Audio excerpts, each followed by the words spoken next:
Hi, in this lecture you will learn what the compound triggers are and how to use them.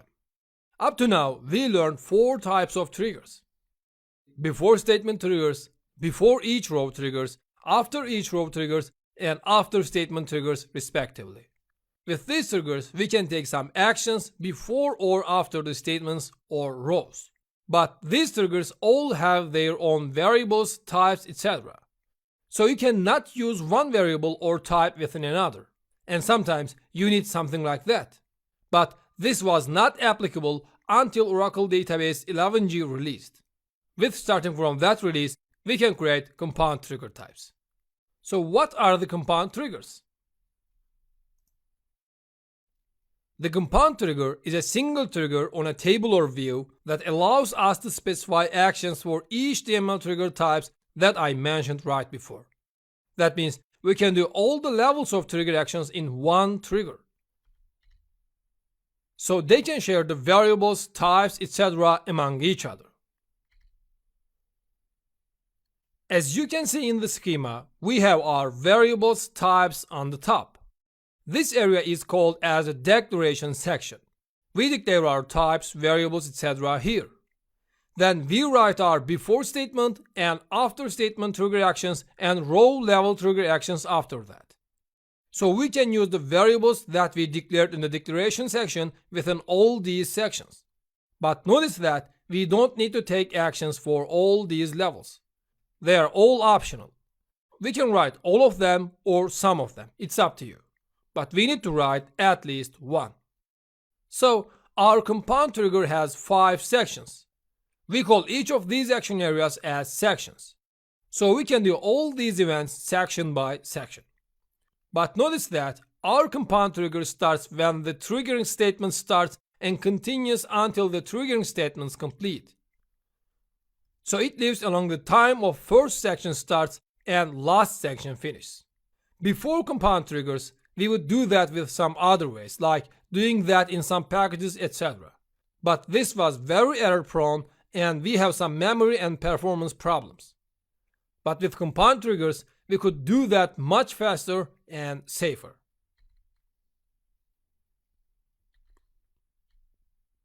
So why we use the compound triggers?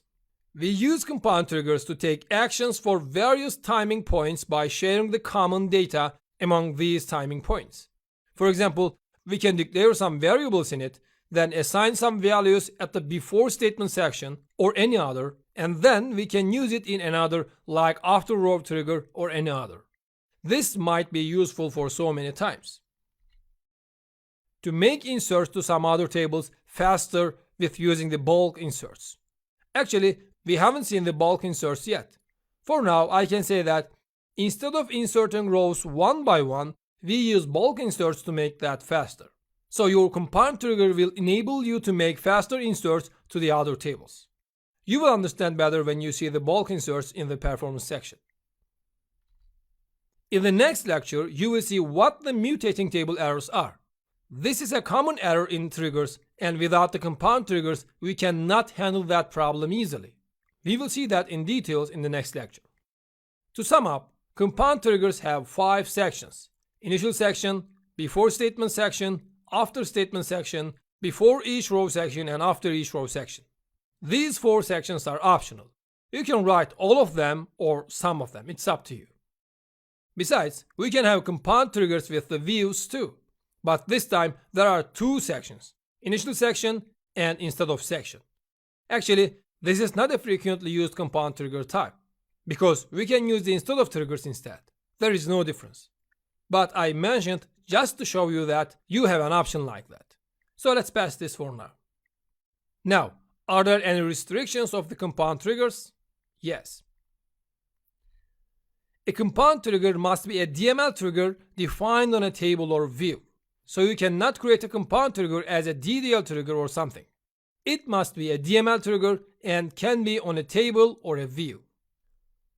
A compound trigger body must be a compound trigger block. As you have seen on the schema in the previous page, a compound trigger has its sections written by PL/SQL code. It cannot have something different like an anonymous block, a procedure, or something like that. Actually, you can have your subprograms in the declaration area. It is valid. But you cannot create subprograms after you write your first section. You will understand better when we make the examples. A compound trigger body cannot have an initialization block. As we know, a compound trigger body can have only the sections, so it cannot have an initialization block. You need to do your business in these sections, but it can have the exception section. It is valid. But notice that each section must have its own exception section. An exception cannot be handled in another section's exception area, or you cannot have a common exception area for the whole trigger. So you need to handle the exceptions of a section in itself. So do not forget that the compound trigger cannot have a standalone exception section. You can use exception sections within the triggering sections. Old and new cannot be used in the declaration or before or after statements. We know that old and new qualifiers can only be used within the before row and after row triggers. So you cannot use these qualifiers within the declaration area of a compound trigger or before statement or after statement sections of that trigger. The firing order of the compound trigger is not guaranteed if you don't use the follows clause. There might be more than one compound trigger on the same table or view. As we have learned before, the firing order of the same level triggers is specified by the server randomly. So we cannot say that a trigger that created before the other one will run first. It may change. So you need to use follows clause to order the same level triggers for the fire times. Great. Now let's see how we create a compound trigger.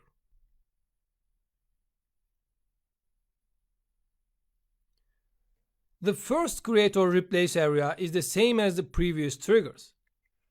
But unlike the other triggers, we don't have any timing area here. We don't write before or after. And for the event area, we start writing them with the for keyword. We can have one or more event types here. It's up to you. So we simply write for insert or update or delete.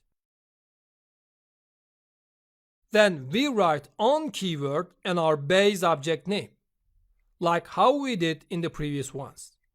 Then we can write referencing old as old and new as new qualifiers. And then we can write the when condition. These are like how we did before and they are optional.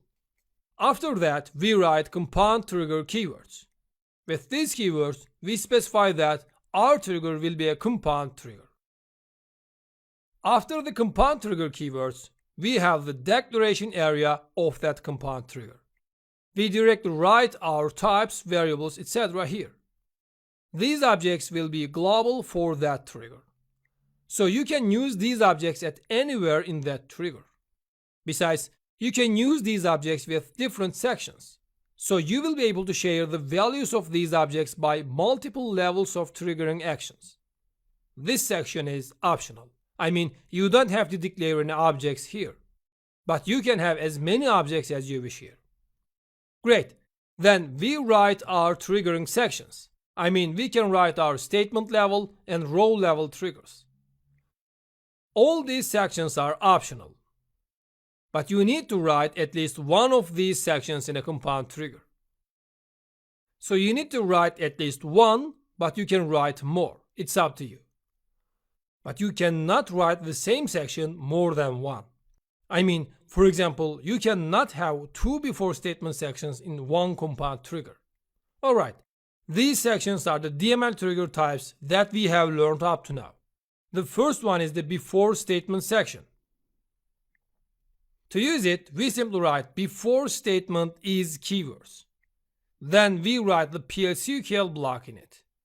Each section can have its own variables, types, etc.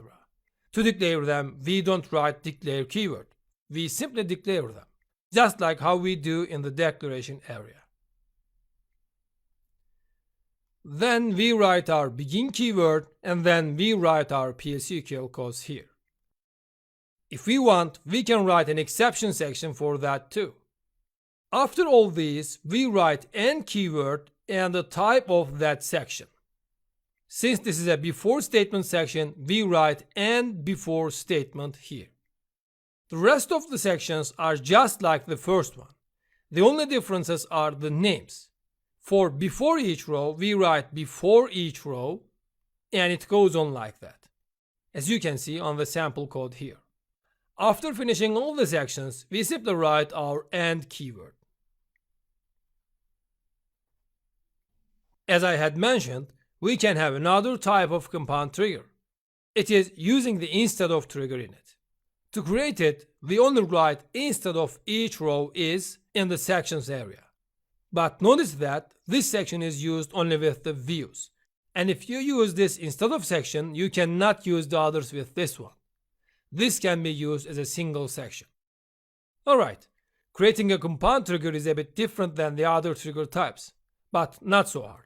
As you can see, there are a few changes. So it will not be so hard to learn it. Great, now we know what the compound triggers are and how we use them technically. So now let's create our first compound trigger and see it on the action. Let's first start with a simple example just to show how it works. Then we will make it more like a real-world example. We simply write create or replace trigger trg comp amps for insert or update or delete on employees copy. As you can see, we simply write for in our event types. For this example, I want my trigger to work for all the event types, but you can write less, it's up to you. Then we write the compound trigger keywords.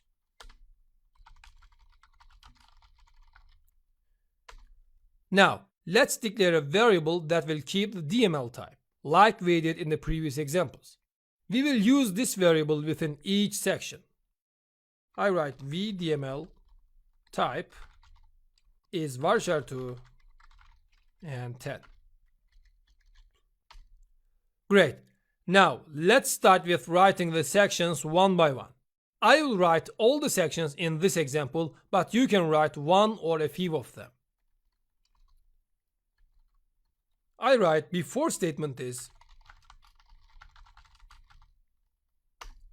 In this section, we will assign the DML type into our variable.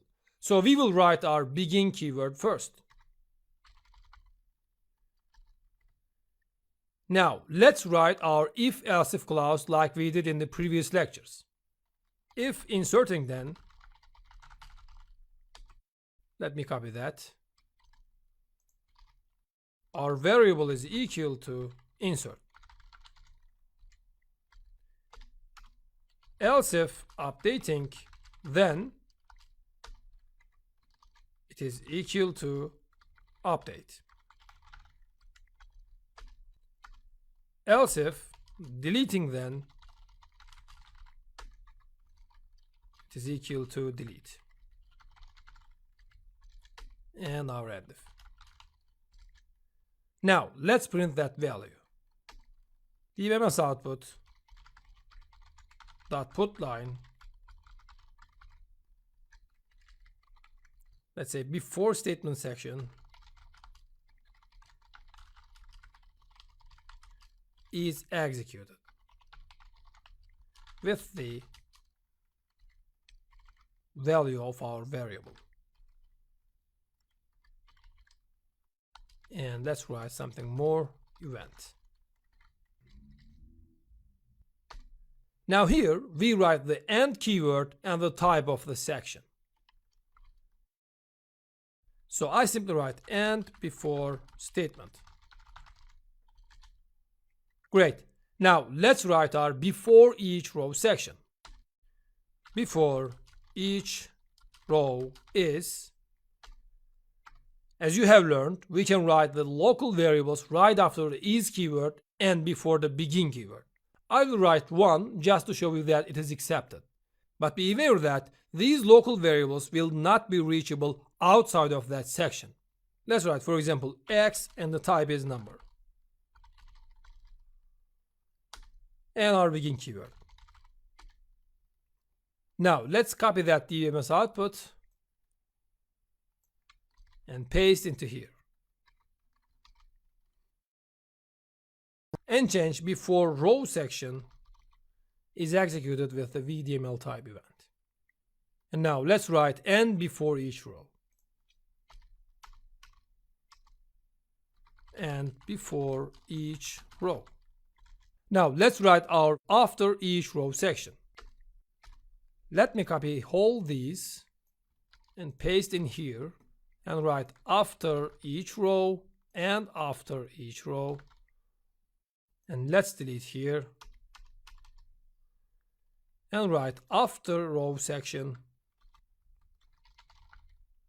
is executed with the DML type. And now let's write our after statement section. Let me copy that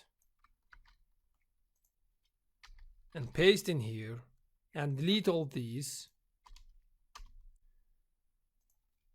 and write after statement is an and after statement, and let's write after statement section is executed. And we finish the trigger with the last and keyword. Great. Now let's compile and test our compound trigger. Let's write delete from employees copy where department ID is equal to 30. We will delete multiple rows. Now let's run it.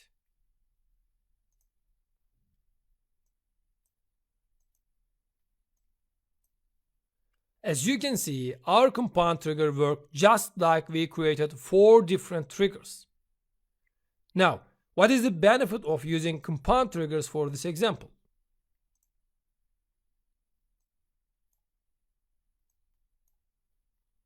We collected 4 triggers in one, so we could use the same variable with all different sections. Alright, now let's convert this trigger into a better example. Assume that we will create a trigger that will check the salaries after the updates or inserts. If the salary is greater than 15% of the average salary of its department, our trigger will prevent that update. Let's simply update our trigger and see how to do that. First, we know that we don't have to write all the sections in our compound trigger. So let's simply delete the before each row trigger, because we will make the check after the update of each row. But we will use before statement trigger to get the average salaries of each department into a collection. Then we will use that collection within our after each row section to make our comparison simply. Then we will print a message in the after statement section to show that all the changes are done successfully. So let's do that. Now, in here, we will create our type for the average salaries of the departments. Our associative array type will have the salaries with the index of department IDs. Let's write type TAVG depth salaries is table of employees copy dot salary person type and index by PLS integer. And now we will create our collection based on that type. AVG depth salaries is TAVG depth salaries type. Now, in our before statement section, we will add all the departments' average salaries into our associative array with using their department IDs as the keys. To do that, we will use a for loop with an SQL query in it. So let's delete these and write for AVG cell in our select statement, select AVG salary as salary and NVL department ID I used NVL in here in order not to get an error. So I simply write department ID as the alias, and from employees copy, group by department ID, and our loop. Now we will assign our value to the collection. Let me copy the collection name first. And with the index of AVG cell dot department ID is equal to AVG cell dot salary, and our end loop.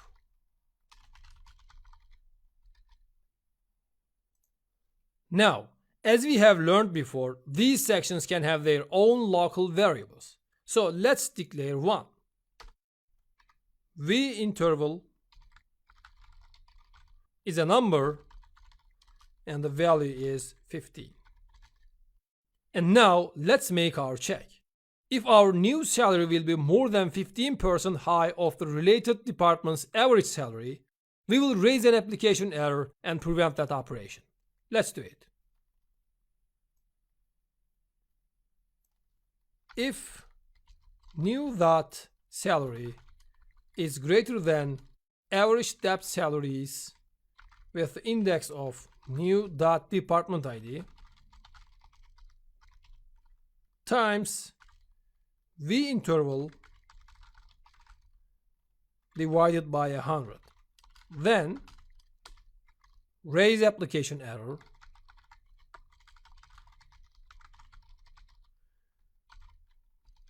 let's write a number like that and our message. A raise cannot be, let's concatenate that with the V interval and let's continue writing percent higher than its department's average, and our end if.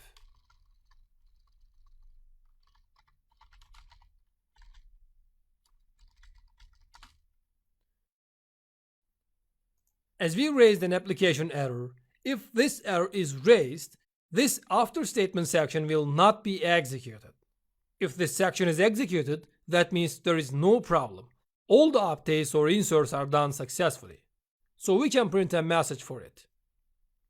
Let's write all the changes are done successfully. Great. Now our compound trigger is ready. What did we do in this trigger? In the before statement trigger, we got the average salaries of each department into the associative array that we created. With this way, we will perform the checks much faster. How? Let's say our update statement will update 100 rows. If we try to get the average salary of that specific department in each update, we will be queried from the database for 100 times. And this will decrease the performance. Instead, we got the whole averages into our memory. And then in the updates, we get them from the memory much faster because getting the data from the database disk will be much slower than getting from the memory. And since we can easily get the average salaries much faster with using their indexes, it will increase the performance so much. We know that we can easily get the related average salaries from our associative array by using the department ID column. This is a great usage for the performance.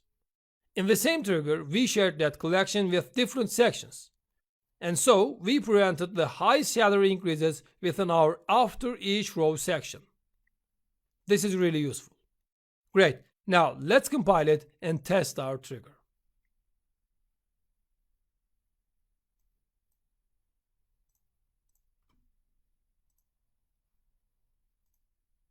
Now let's open up the worksheet and make an update. Let's first make an update on the salary with a low increase. update employees copy, set salary is equal to salary plus 5, where employee ID is equal to, let's say, 154. Now let's run it.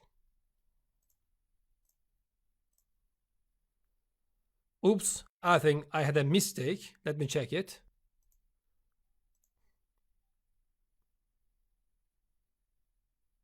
Now we have a mistake in here. We need to write average department salaries plus this calculation. Now let's recompile it. And now let's run the update command again. As you can see, since the new salary is not over 15% higher than the average salary of its department, our update happened successfully. And since everything is fine, our after statement section has also executed and our message is printed on the screen. So now, let's update the increase with 50,000. And now let's run it again.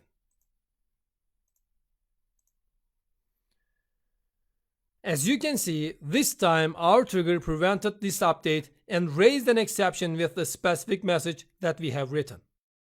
Besides, since an exception occurred before the after statement section, this section is not executed and our message is not printed. That means our trigger works pretty fine. Alright, actually we can use the compound triggers for specifying the order of the trigger actions easily by collecting them into one trigger, or using the variables between each other, or for increasing the performance with a way like we did in this example. But the programmers generally use the compound triggers mostly for handling the mutating table errors. We will continue creating the compound triggers within the mutating table errors in the next lecture. But this does not mean that compound triggers are used only for the mutating table errors. If you know compound triggers well, you can increase the performance and make your triggers more stable. And you can make the order of different triggering events much easier with using the compound triggers. Alright, now you know why and how to create the compound triggers. So this is the end of this lecture. See you in the next lectures.